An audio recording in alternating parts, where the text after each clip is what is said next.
అప్లికేషన్లు ఎవరైనా తెచ్చుంటే తీసుకొని రండి, ఒక్కొక్కటి స్వీకరిస్తాం. ఒకవేళ ముందుగా ఇచ్చినవి ఉంటే నేను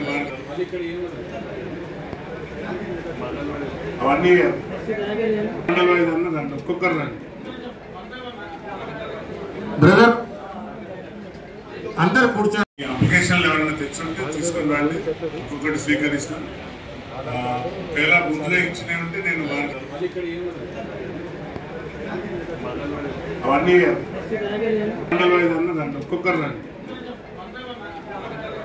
బ్రదర్ అందరు కూర్చొని కాంగ్రెస్ కుటుంబాన్ని అందరికీ కూడా నా యొక్క హృదయపూర్వక శిరస్సు నమస్కరిస్తున్నా. ఈరోజు మన హన్మకొండ జిల్లాకు మాషిక్ రావడం గారికి సాధారణంగా ఆహ్వానిస్తున్నా. వారు అబ్జర్వర్గా రావడం, ఎవరెవరైతే మీరు ఏ హోదాలు కోరుకుంటున్నారో ఆ ఫిర్యాదులు అంటే మీ యొక్క అప్లికేషన్ ఫిల్అప్ చేసి ఇంకేమి ఇవ్వకండి. రాజీవ్ గారితో ఫోటో దిగినట్టు సీఎం గారితో ఫోటో దిగి బయోడేటాలో మీ photo, Aadhaar card, voter ID card ఈ మూడు ఉంటే చాలు. మీరు ఎప్పటి పని చేస్తున్నారు. 2017 అనేది ఒక ప్రాణికత, అంతేగాని కొత్త వచ్చిన వాళ్ళకు లేదు అనేది క్వశ్చన్ కాదు. అలా పెట్టుకోకండి. అన్ని కొత్త పాత అంటే ఏం లేదు. కాంగ్రెస్లో ఇది పెద్ద ఒక మనది నేషనల్ పార్టీ కాబట్టి దానికి కొన్ని లిమిట్స్ ఉంటాయి. ఆ లిమిట్స్ ప్రకారంగా అన్ని విధాలా మీకు న్యాయం జరిగే విధంగా, ఎందుకంటే పైన అపారమైన నమ్మకం పెట్టుకొని కొన్ని విషయాలలో మనం వెనుకబడ్డా కూడా అందరూ కూడా ఒక విశ్వాసంతో ప్రజలలో విశ్వాసం తీసుకుపోగలిగి ఓటర్లను మనం నమ్మించగలిగినాం. ఆ నమ్మకాన్ని వమ్ము చేయకుండా మీకు అనునిత్యం 24/7 అందుబాటులో ఉండి పనిచేస్తున్నా. అదేవిధంగా రాబోయే ఎలక్షన్లో మిమ్మల్ని కూడా నా భుజస్కంధాల మీద వేసుకొని మిమ్మల్ని తప్పనిసరిగా గెలిపించుకునే బాధ్యత కూడా నా పైన. కుటుంబం అంటే కాంగ్రెస్ కుటుంబం అంటే పెద్ద కుటుంబం, మీ అందరికీ తెలుసు. ఒకరు ఉదాహరణ చెప్పింది, इसको साउथ दरवाजा रहते बोल के बोले सर, एक दरवाजा क्लोज అయితే और एक दरवाजा ओपन అవుతాం. 100 దర్వాజాలు ఉన్నది అని చెప్తారు. సో ఇలాంటి కాంగ్రెస్ ప్రభుత్వంలో నేను చేరడం అంటే నా పూర్వపరం కూడా చెప్తాను. కొంచెం అంటే సార్కు రాజకీయంలో సంబంధం లేదనుకుంటున్నారేమో. నేను స్టూడెంట్ ఆర్గనైజేషన్లో ఎన్ఎస్యూలో పనిచేసిన బొద్దిరెడ్డి ప్రభాకర్ రెడ్డి నేను. కాకపోతే చుక్కనే కార్యకర్తను కాదు, ఎక్కువ స్పోర్ట్స్లో ఉండట్లా ఎక్కడ కూడా మీకు పరిచయం లేకపోవచ్చు. కానీ బొద్దిరెడ్డి ప్రభాకర్ రెడ్డి టీంలో నేను బొద్దిరెడ్డి ప్రభాకర్ రెడ్డి తెలుసు కదా. సో వారితో ఎన్ఎస్యూలో ఉంటుంది. తర్వాత చనిపోయిన మన సీతంపేట దేవేందర్ రెడ్డి మేము కలిసి చేసిన సందర్భాలు ఉన్నాయి. దేవేందర్ రెడ్డితో ఒక సందర్భంలో మేము కేడీసీలో చదువుకున్న రోజున ఆర్ఎస్ దాడిని తిప్పికొట్టిన సందర్భం కూడా ఉన్నది. ఆయన ఒక్కడే కొట్లాడిన సందర్భం కూడా ఉన్నాడు మా తరఫున. మేము అప్పుడు అంటే రాజకీయంలో కొత్త కాబట్టి అప్పుడు కొంచెం భయపడ్డాం, కానీ ధైర్యంగా ఎదుర్కొని నన్ను ప్రొటెక్ట్ చేసింది దేవేందర్ రెడ్డి. సో ఈ యొక్క నేపథ్యంలో నేను స్పోర్ట్స్లో ఉండట్లో मेरा पुराना हिस्ट्री बता, पुलिस से वाकई बोल के मालूम सबको, लेकिन स्टूडेंट्स में भी मैं एनएसयू में था. एनएसयू में बुद्धिरेड्डी प्रभाकर रेड्डी के साथ था. कटकूरी स्वामी అని మన కొండపర్తి సోదరుడు, ఇద్దరం ఒకటే రూమ్లో ఉండేది. చిన్నప్పటి నుండి అన్నదమ్ములాగా పెరిగినాం. వారు నేను ఎన్ఎస్యూలో పనిచేసినాం. సో ఇంతటి చక్కటి అవకాశం మళ్ళీ వచ్చింది నాకు.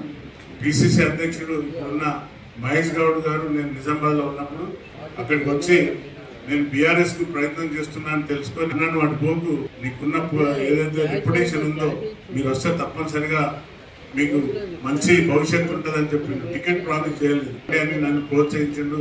మీ అందరి తరఫున వారికి ధన్యవాదాలు చెప్తుంది పిసిసి మహేష్ గౌడ్ గారికి.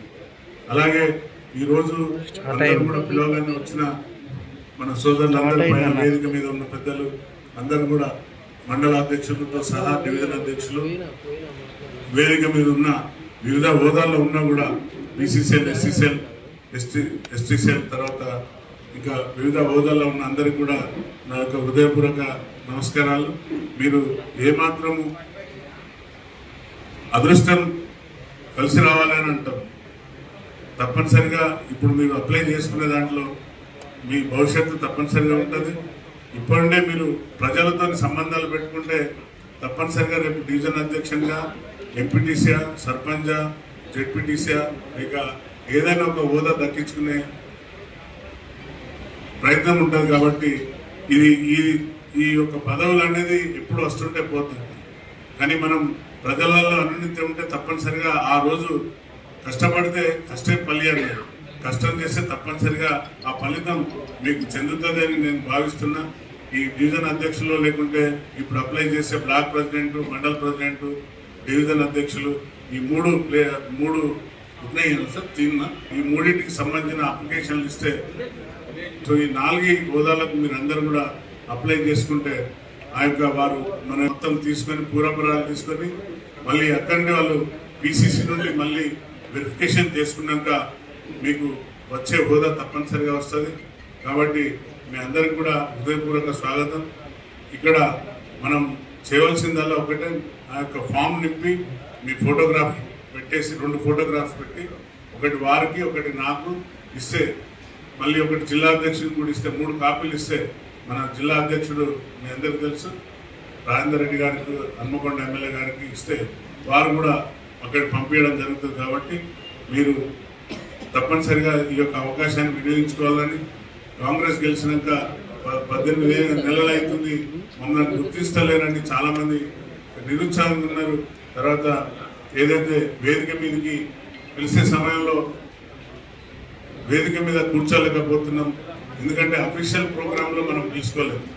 అన్అఫీషియల్ ప్రోగ్రాంలో అందరూ అట్లేం లేదు, ఏ హోదాలను కూడా పిలుచుకునే విధంగా ఉంటుంది. కాబట్టి ఈ హోదా అనేది తప్పనిసరిగా మా కార్యకర్తలకు, మా యొక్క నాయకులకు రావాలని నేను కోరుకుంటున్నాను మనస్ఫూర్తిగా. కార్పొరేటర్ సోదరులారా మీరు తప్పనిసరిగా అప్లై చేసుకోండి. మళ్ళీ ఇది ఒక్కటే కాదు, కార్పొరేషన్, మండల్ ఎంపీటీసీ, జెడ్పీటీసీ చెప్పినట్టుగా జెడ్పీ చైర్మన్ కూడా అదృష్టం ఉంటే వరిస్తే జెడ్పీ చైర్మన్